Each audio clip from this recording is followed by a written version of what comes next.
Gênese no lar, Evangelho no coração.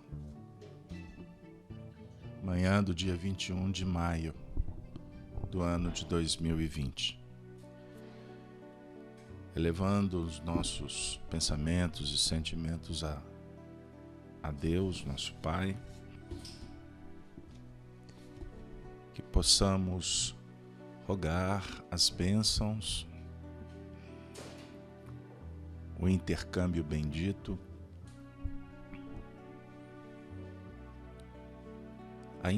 a interação com a natureza, esvaziando-nos para sentir a luz divina. Que as orientações possam nos visitar, de sorte a nos tocar para os compromissos que já são conhecidos e outros que se encontram a caminho. E para isso, necessitamos dos mestres, dos representantes do Altíssimo, amigos que nos ajudam, apoiam, incentivam e ensinam, tendo em Jesus Cristo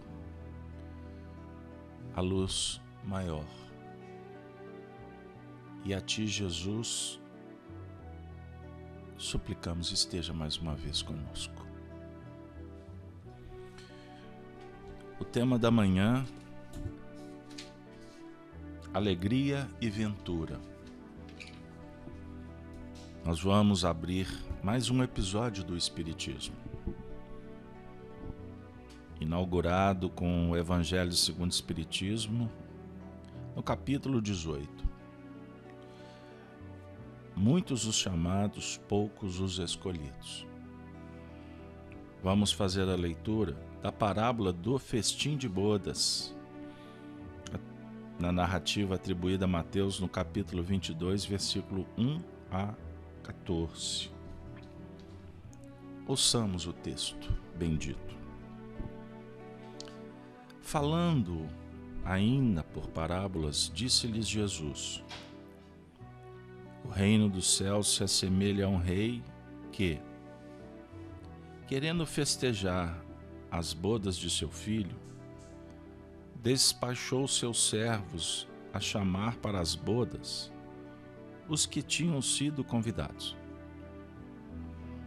Estes, porém, recusaram ir.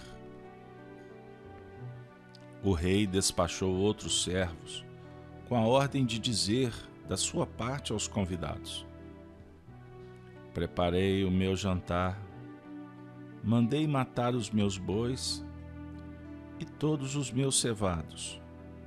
Tudo está pronto. Vinde a bodas. Eles, porém, sem se incomodarem com isso, lá se foram, um para a sua casa de campo, outro para o seu negócio. Os outros pegaram dos servos e os mataram.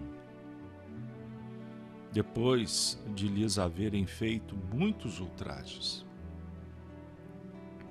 Sabendo disso, o rei se tomou de cólera e, mandando contra eles seus exércitos, exterminou os assassinos e lhes queimou a cidade. Então disse a seus servos: o festim das bodas está inteiramente preparado, mas os que para ele foram chamados não eram dignos dele. Ide, pois, às encruzilhadas e chamai para as bodas todos quantos encontrardes. Os servos então saíram pelas ruas e trouxeram todos os que iam encontrando, bons e maus. A sala das bodas se encheu de pessoas que se puseram à mesa. Entrou em seguida o rei, para ver os que estavam à mesa e, dando com um homem que não vestia a túnica nupcial, disse-lhe: Meu amigo, como entrastes aqui sem a túnica nupcial? O homem guardou silêncio. Então disse o rei à sua gente: Atai-lhe as mãos e os pés e lançai-o nas trevas exteriores. Aí é que haverá prantos e ranger de dentes. Porquanto muitos há chamados, mas poucos escolhidos. Ouçamos Allan Kardec. Na passagem, tratamos aqui Jesus, que compara o reino dos céus, onde tudo é alegria e ventura, a um festim. Falando dos primeiros convidados, alude aos hebreus, que foram os primeiros chamados por Deus, ao conhecimento de sua lei. Os enviados do rei são os profetas que os vinham exortar a seguir a trilha da verdadeira felicidade. Suas palavras, porém, quase não eram escutadas. Suas advertências eram desprezadas. Muitos foram mesmo massacrados, como servos da parábola. Os convidados que se escusam, pretextando terem de ir cuidar dos seus campos e de seus negócios, simbolizam as pessoas mundanas, que, absorvidas pelas coisas terrestres, se conservam indiferentes às coisas celestiais. Era a crença comum dos judeus de então que a nação deles tinha de alcançar supremacia sobre todas as outras. Deus, com efeito, não prometera a Abraão que a sua posteridade cobriria toda a terra? Mas, como sempre, atendo-se à forma sem atentarem ao fundo. Eles acreditavam tratar-se de uma dominação efetiva e material. Antes da vinda do Cristo, com exceção dos hebreus, todos os povos eram idólatras e politeístas. Se alguns homens superiores ao vulgo conceberam a ideia da unidade de Deus, essa ideia permaneceu no estado de sistema pessoal. Em parte nenhuma foi aceita como verdade fundamental, a não ser por alguns iniciados que ocultavam seus conhecimentos sobre um véu de mistério, impenetrável para as massas populares. Os hebreus foram os primeiros a praticar publicamente o monoteísmo. É a eles que Deus transmite sua lei, primeiramente por via de Moisés, depois por intermédio de Jesus. Foi daquele pequenino foco que partiu a luz destinada a espargir-se pelo mundo inteiro, a triunfar do paganismo e a dar a Abraão uma posteridade espiritual, tão numerosa quanto as estrelas do firmamento. Entretanto, abandonando de todo a idolatria, os judeus desprezaram a lei moral para se aferrarem ao mais fácil, a prática do culto exterior. O mal chegara ao cúmulo. A nação, além de escravizada, era esfacelada pelas facções e dividida pelas seitas.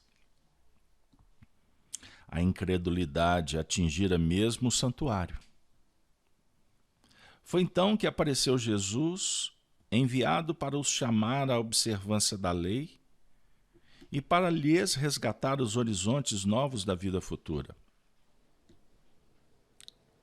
dos primeiros a ser convidados para o grande banquete da fé universal, eles repeliram a palavra do Messias Celestes e o imolaram. Perderam assim o fruto que teriam colhido da iniciativa que lhes coubera. Fora, contudo, injusto acusar-se o povo inteiro de tal estado de coisas. A responsabilidade tocava principalmente os fariseus e saduceus, que sacrificaram a nação por efeito do orgulho e do fanatismo de uns e pela incredulidade de outros. São, pois, eles, sobretudo, que Jesus identifica nos convidados que recusam comparecer ao festim das bodas. Depois acrescenta: vendo isto, o Senhor mandou convidar a todos os que fossem encontrados nas encruzilhadas, bons e maus. Queria dizer desse modo que a palavra ia ser pregada a todos os outros povos pagãos e idólatras, e estes, acolhendo-a, seriam admitidos ao festim, em lugar dos primeiros convidados. Mas não basta ninguém ser convidado. Não basta dizer-se cristão, nem sentar-se à mesa para tomar parte no banquete celestial. É preciso, antes de tudo, e sob condição expressa, estar revestido da túnica nupcial, isto é, ter puro coração, e cumprir a lei segundo o Espírito.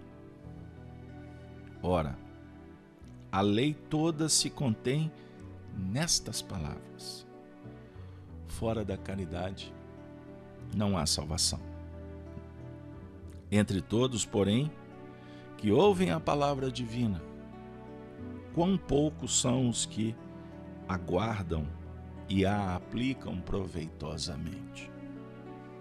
Quão poucos se tornam dignos de entrar no reino dos céus. Eis porque, disse Jesus, chamados haverá muitos, poucos, no entanto, serão os escolhidos.